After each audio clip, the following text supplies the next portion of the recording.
power in Washington. Confidence. The negotiations that he conducted were a way of exercising his own control, establishing his own authority in the negotiating process. As it became apparent that Nixon would turn to Henry for strategy, he gained in that influence, and he gained some more self-confidence and made an enormous contribution to Nixon's policy. Nixon and Kissinger's Vietnam strategy was still entangled in Cambodia. The secret bombing had failed to destroy the sanctuaries. The North Vietnamese had formed an alliance with Cambodian communists and had moved deeper into the country. Prince Sihanouk, the one man capable of uniting the nation, was deposed in a CIA-supported coup. The Cambodian coup set off a kind of chain reaction inside the American government, in Richard Nixon and in Henry Kissinger. Denying CIA support for the coup, Kissinger and Nixon announced U.S. support for the coup leader Lon Nol, who promptly attacked the North Vietnamese. North Vietnam counterattacked and moved even deeper into Cambodia. They saw that as a challenge, again, to American strength, to the credibility of American foreign policy.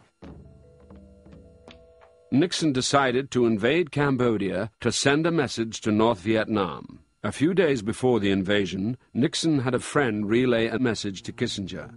"The president wants you to know, Henry, that if this doesn't work, it's your ass." Kissinger told his staff, "Our peerless leader has flipped out." But Kissinger defended and implemented the decision to invade, saying it would scare North Vietnam. Nixon would be more emphatic. He said, "Let's go blow the hell out of them."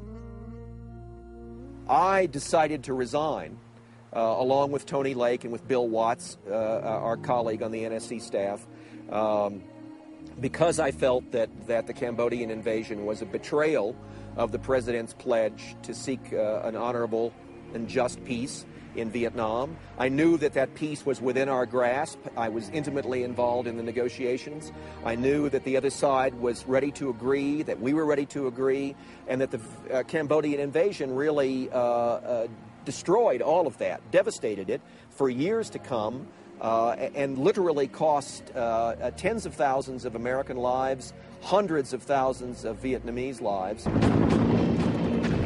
On April the 30th, 1970, U.S. forces invaded Cambodia. Armed forces of South Vietnam, attacks are being launched this week to clean out major enemy sanctuaries on the Cambodian-Vietnam border.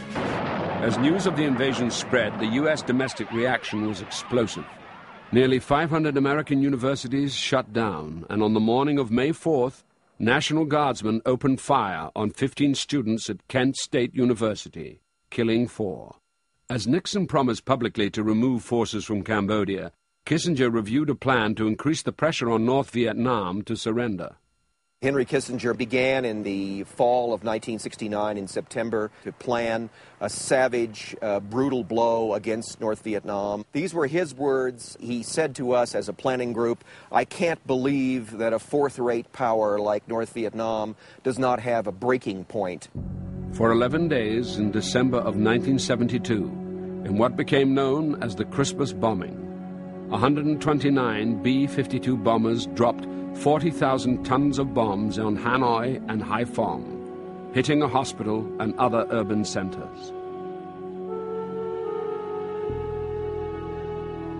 What many did not know was that Kissinger had struck a peace accord with North Vietnam 2 months before. But South Vietnam's President Thieu, the man who had undermined the '68 peace talks, would not accept the deal without proof that the Americans would enforce it.